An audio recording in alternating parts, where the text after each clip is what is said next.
ಎಲ್ಲ ಸಹೋದರರೇ, ನೇತಾರರೇ, ಧರ್ಮಗುರುಗಳೇ ಹಾಗೂ ಎದುರಿರುವಂಥ ಎಲ್ಲ ಅಕ್ಕ ತಂಗಿಯರೇ, ಅಣ್ಣ ತಮ್ಮಂದಿರೇ, ಏನು ಈ ಸಮಾರಂಭ ನಾಲ್ವಡಿ ಕೃಷ್ಣರಾಯರ ಒಡೆಯರವರ ಜನ್ಮದಿನ ಹಾಗೂ ವೆಂಕಟಸ್ವಾಮಿಯವರ ಜನ್ಮದಿನ ಒಂದೇ ದಿನ ಬಂದಿರೋದು ಒಂದು ರೀತಿ ಚರಿತ್ರೆಯಲ್ಲಿ ಸೋಜಿಗ ಅಂತ ಅಂದ್ಕೊಂಡಿದ್ದೀನಿ ನಾನು. ಯಾಕೆ ಅಂತಂದರೆ, ನೀವು ನಾಲ್ವಡಿ ಕೃಷ್ಣರಾಜ ಒಡೆಯರವರನ್ನು ನೆನೆದರೆ ವೆಂಕಟಸ್ವಾಮಿಯವರನ್ನು ನೆನೆಬೇಕಾಗುತ್ತೆ. ಇಲ್ಲ, ವೆಂಕಟಸ್ವಾಮಿಯವರನ್ನು ನೆನೆದರೆ ಅವರು ಹುಟ್ಟಹಬ್ಬ ನೆನೆದ್ರೆ ನಾಲ್ವಡಿ ಕೃಷ್ಣರಾಜ ಒಡೆಯರವರು ಹುಟ್ಟಹಬ್ಬನೂ ನೆನೆಬೇಕಾಗುತ್ತೆ. ಈ ನಾಣ್ಯಕ್ಕೆ ಎರಡು ಮುಖ ಇರುತ್ತೆ, ಹೆಡ್ ಆ್ಯಂಡ್ ಟೈಲ್ ಅಂತ. ಆದರೆ ವೆಂಕಟಸ್ವಾಮಿಯವರ ಅದೃಷ್ಟ ಏನಪ್ಪ ಅಂತಂದರೆ ಎರಡೂ ಕಡೆ ಎಡ್ಡೆ ಇರೋದರಿಂದಾಗಿ ಭಾಳ ಸಂತೋಷ. ಅದು ಅವ್ರಿಗೆ 72 ವರ್ಷ ಸಂದಿದೆ. ನಿಜಕ್ಕೂ ಕೂಡ ದೀರ್ಘಕಾಲ ಅವರು ದಲಿತ ಚಳುವಳಿಯ ಹೋರಾಟದಲ್ಲಿ ತಮ್ಮನ್ನು ತೊಡಗಿಸ್ಕೊಂಡಿದ್ದಾರೆ ಮತ್ತು ಸಾಕಷ್ಟು ಲ್ಯಾಂಡ್ ಮಾರ್ಕ್ಸನ್ನು ಅಂದರೆ ಗುರುತುಗಳನ್ನು ಚಳುವಳಿಯಲ್ಲಿ ಉಳಿಸಿದ್ದಾರೆ. ಇದೇ ರೀತಿ ಅವರಿಗೆ ದೀರ್ಘಕಾಲ ನಿರಂತರವಾಗಿ ಹುಟ್ಟುಹಬ್ಬಗಳು ನಡೀಲಿ ಅಂತ ಆಶಿಸ್ತಾ ನಾನು ಒಂದೆರಡು ಮಾತನ್ನು ಆರಂಭಿಸ್ತಾ ಇದ್ದೀನಿ.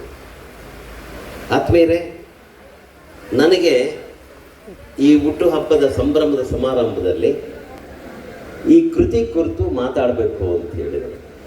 ಬೆಂಕಿಯ ಮಳೆ ಕುರಿತು ಮಾತಾಡಬೇಕು ಅಂತ ಹೇಳಿದರು. ನಾನು ಸಾಕಷ್ಟು ಸಿದ್ಧನಾಗೆ ಬಂದೆ. ಆದರೆ ಇಲ್ಲಿ ಅನಿಸುತ್ತೆ ನನಗೆ ಚಿಂತನೆಯನ್ನು ಬೇಡುವಂಥ ಸಮಾರಂಭ ಇದಲ್ಲ ಅಂತ ನನಗೆ ಗೊತ್ತಾಗಿದೆ. ಇಲ್ಲಿ 90% ಜನರಿಗೆ ಚಿಂತನೆಯ ವೈಚಾರಿಕತೆಯ ಅಗತ್ಯ ಕಾಣ್ತಾ ಇಲ್ಲ ಅನ್ನೋದು ಕೂಡ ನನಗೆ ಗೊತ್ತಿದೆ.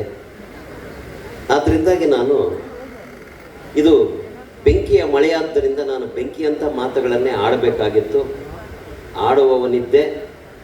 ಆದರೆ ಇದು ಚಿಂತನೆಗೆ ಒತ್ತಲ್ವಾದ್ದರಿಂದ ನಾನು ಅದನ್ನು ನಿಲ್ಲಿಸಿ ನನ್ನ ಬಾಬಾ ಸಾಹೇಬ್ ಅಂಬೇಡ್ಕರ್ ಅವರ ಬಗ್ಗೆ ನಾನು ಬರೆದಿರುವಂಥ ಒಂದು ಪದ್ಯನ ಓದಿ ನನ್ನ ಮಾತನ್ನು ನಿಲ್ಲಿಸ್ತೀನಿ.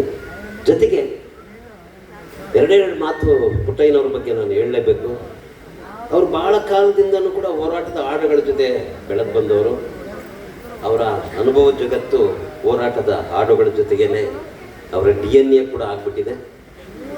ಇದುವರೆಗೂ ಕೂಡ ಅವರು ಸಾಕಷ್ಟು ಲೇಖನಗಳನ್ನು ಕೂಡ ಕುರಿತಾಗಿ ಅವರು ಬರೆದಿದ್ದಾರೆ. ಇದಕ್ಕೂ ಕೂಡ ತುಂಬ ದೀರ್ಘವಾದಂಥ ಒಂದು ಮುನ್ನುಡಿಯನ್ನು ಅವರು ಬರೆದಿದ್ದಾರೆ. ಸಂತೋಷ. ಭಾಳ ಪ್ರಬುದ್ಧವಾಗಿದೆ, ವೈಚಾರಿಕವಾಗಿದೆ.